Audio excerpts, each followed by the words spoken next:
Hey guys, so last week we focused on gi chokes predominantly from kind of top control positions, and now we're going to go into the guard. And again, the first one I'm going to show you here, guys, is the cross lapel choke. And for me, the cross lapel choke is probably the most overused by white belts, by beginners. And the thing about it is that once you have a little bit of experience with clothing-based grappling, right? And again, I've mentioned before, the reason why gi is actually more representative of street conditions than no gi is because generally speaking we are going to be wearing clothes, and so unless somebody pulls off their shirt and jacket and anything that they're wearing, you're probably going to still be able to use that. It's just going to be a little bit different. So I would actually recommend, if you guys are if you're more focused on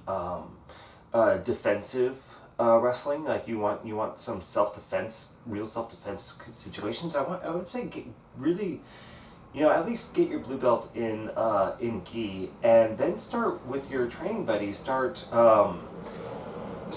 practicing in t-shirts. Start practicing these techniques in like a leather jacket or denim jacket or something that people might actually wear, that you might actually encounter, right? A hoodie, something like that. So anytime, the reason why we don't do that is because generally clothes are fragile and a gi is not, and so the gi is designed to be able to take that abuse. Now, so back to why I feel like the cross lapel choke is a little bit overrated, or at least overused by beginners. It's not overrated. It's a very powerful choke.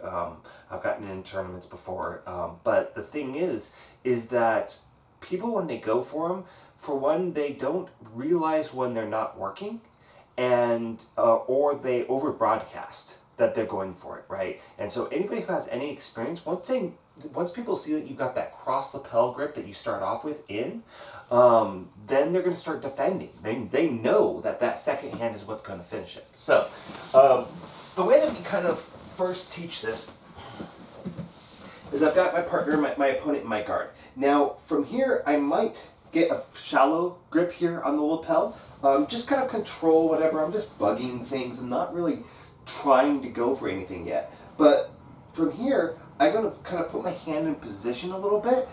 Maybe I'm trying to go for this arm or whatever that they think I'm setting up a scissor sweep, which I might be, right? Remember that the cross lapel choke feeds into the scissor sweep, so if you're not getting the cross lapel choke, go through that scissor sweep series where we have the scissor sweep, reverse scissor sweep, back take, any number of things there, and so we'll go over that here in a second. But I'm going to be here, and I'm going to draw my knees into my armpits to break my opponent's posture, right? So I'm going to draw my knees into my armpits. I'm going to push my fingers through here. So you see, I'm not turning the corner here. So you see here, my wrist is holding a tray, right? I'm doing this thing, and you never want to choke with this. So I'm going to push straight in and straight back. Now I'm doing it a little bit, but now I'm going to grab his lapel, and I'm going to curl my wrist a little bit, just till I get to that hammer position. If you can do that, you're probably okay. Now from here, I'm going to take my elbow up, and I'm going to lift up on his chin, turning his body. From here, I'm going to start to slide in that other one. And the thing is like, usually when I break the posture to put in this first one, I'm going to move off to this side, right? That's going to get me the correct angle from here. Now I lift up, and I'm going to pivot my body, right? And I'm going to slide this guy in on this side, and I'm lifting up on the chin with this elbow to give me a path under the neck. That's one of the things that a lot of newbies kind of get wrong when they're doing a cross lapel choke, is that they don't get under the chin. You can't choke somebody's face, right? So if you don't have it under the chin, you've already got your grips in, pivot the other way, and draw your elbow down and scoop under, right? So I'm going to lift up this way, or if I don't get under the chin on this side, which is less likely, because you see this second hand I put in is under, right? So from here, I'm going to not flare my elbows out, but I'm going to try to keep this posture down. I'm going to bring my elbows to the floor, keeping them as tight to my body as possible, right? So there's your cross lapel grip, and try to curl your wrists this way as you're finishing. So remember that the carotid arteries, here's your sternocleidomastoids, like those big thick muscles right here on the back of your neck. Your arteries are on the anterior side, just slightly in front of that, right? So if I flare my elbows, I'm crushing the trachea and I'm not hitting those arteries.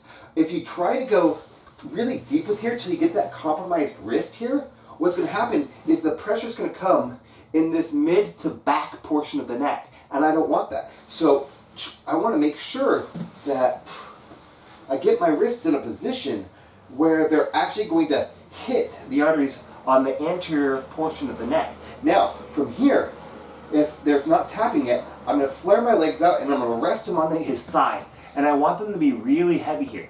And so I'm just going to, I'm using my feet because I don't have hips here to work off of. But I'm just going to rock back and forth to move myself out, and I'm going to stretch his body down. This does a couple things. One is it kind of helps me dig in there a little bit better. It kind of makes it tighter. But also what it does, the way that somebody's going to defend a cross lapel choke is this. They're going to start posturing up. You need to break the posture down in order to be able to finish this choke. So if they're staying up, the choke's not going to finish. Okay? So we get to this position, right? And I might, if they're starting to posture up, I do this thing again, and I might unlock and relock so I'm higher on their mid-back, right? I'm trying to get between their shoulder blades if I can help it. So I'm nice and high here, and then it's going to be harder for them to break the bring the posture back up. If I can't do that, that's what I'm going to do this walk out. Because again, right, if you have a, let's say, 20-pound weight and you're holding it like this, right? It's not going to be that heavy, or like this, right? So I'm holding it close to my shoulder on my deltoid, and if I start to extend that out further, it's going to get heavier and heavier the further my hand is away from the fulcrum, so the lever is becoming longer. So by walking your feet out, you're making that lever longer, and that makes it you heavier for them to have to pick up.